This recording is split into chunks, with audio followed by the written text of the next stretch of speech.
గుంటూరు జిల్లా అధ్యక్షులు మాజీ మంత్రి శ్రీ అంబటి రాంబాబు ప్రెస్ మీట్ నిర్వహించారు. ఇది రిలీజ్ చేయడం జరిగింది. నేను ఇక్కడ ఈ ప్రభుత్వాన్ని, కూటమి ప్రభుత్వాన్ని, ముఖ్యంగా చంద్రబాబు నాయుడు గారిని సూటిగా ఒకటి ప్రశ్నించదలుచుకున్నా.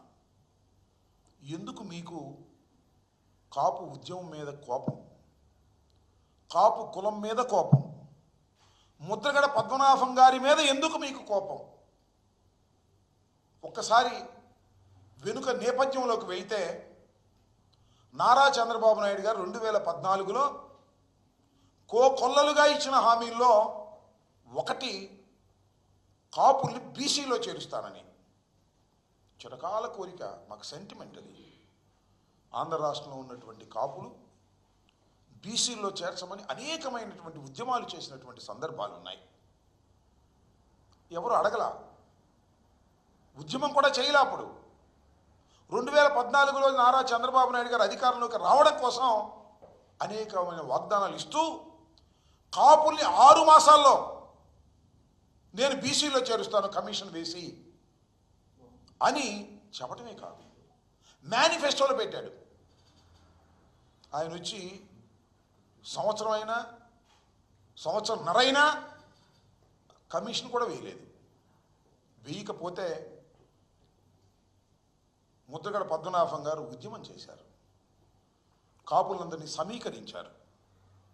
ఆ ఉద్యమాల్లో కులం కాబట్టి ఎవరైనా ఒకటి మాత్రం వాస్తవం, పుట్టిన ఊరు, పుట్టిన కులం, తల్లి తండ్రి, వీళ్ళ మీద ఒక ప్రేమ, సెంటిమెంట్ ఉంటుంది.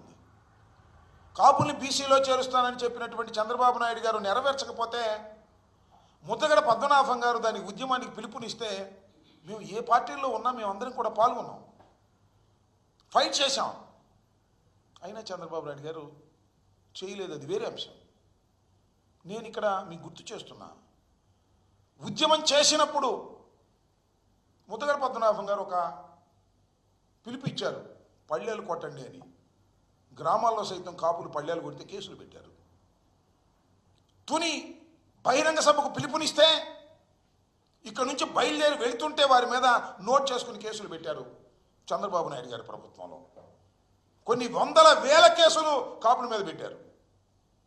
తర్వాత తునిలో బహిరంగ సభ జరిగింది, పెద్ద ఎత్తున కాపు సమాజం అంతా వచ్చింది, కాపుల్ని బీసీలో చేర్చాలని గర్జించింది.